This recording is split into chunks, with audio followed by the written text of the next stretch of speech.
Habari za saizi wapenzi wote na wafuatiliaji wa Samia Cup. Hakika Samia Cup imekuwa ni kivutio kikubwa katika nchi yetu. Leo nitakupa feedback ya kile kilichojiri na kile kitakachoendelea kwenye Samia Cup. Kilichojiri kwenye Samia Cup ni Group A kumaliza mzunguko wao wa tatu. Na timu zilizocheza ilikuwa ni King Lion FC dhidi ya Crown FC, ambapo matokeo yalikuwa ni King Lion alimchapa Crown FC magoli 5-0.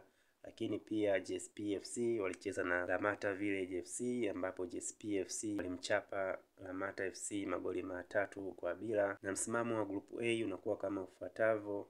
Group A linaongozwa na JSP FC ambayo imechukua pointi zote 3 kwa kuwachapa wapinzani wao wote. Lamata Village FC ambapo wamechukua pointi 6, na pia inafuatiwa na King Lion FC ambapo imechukua alama 3. Timu ambayo inaburuza mkia ni Crown FC ambapo yenyewe imekosa point kabisa. Lakini pia nitakuja kwa Group C, ambapo Group C limemaliza mzunguko wake wa pili, ambapo walicheza Konde Gang FC dhidi ya Sholo The Rock, hii timu ya Sholo Mwamba, ambapo Sholo Mwamba aliibuka kwa ushindi wa magoli 2-1. Na mechi nyingine ya Group C ilikuwa ni kati ya Warehouse na Fire FC, ambapo Warehouse FC aliibuka kwa ushindi wa magoli 2-1. Kwa matokeo haya basi Group C kila timu inaondoka na pointi 3, kwa sababu kwenye mzunguko wa kwanza Konde Gang FC na Fire waliondoka na pointi 3, lakini kwenye mzunguko huu wa pili Sholo The Rock na Warehouse wanaondoka na pointi 3. Kwa hiyo kila timu itakayoshinda kwenye mzunguko wa tatu basi itakuwa imeshakata tiketi ya moja kwa moja kwenda robo finali.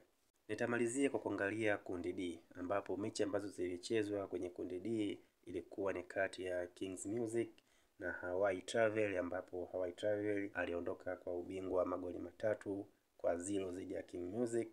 Lakini pia mchezo mwingine ilipigwa kati ya Clouds Media dhidi ya Stretcher Vibes, ambapo waliondoka kwa sare ya magoli 3-3. Na kwa matokeo haya basi Stretcher Vibes ataongoza msimamo wa kundi, ambapo yeye atakuwa na pointi 4, atafuatiwa na Hawaii Travel ambapo atakuwa na pointi 3, pia atafuatiwa na Clouds Media ambapo atakuwa na pointi 2, atamalizia na Kings Music ana pointi 1. Kitakachofuatia kwenye kundi D ni kwamba Stretcher Vibes anakuwa na uhakika zaidi wa kupita kwenda robo finali, kwa maana yeye atahitaji draw tu ili aweze kupita. Lakini timu zote Group D pia zina nafasi ya kugombea kuweza kupita robo finali.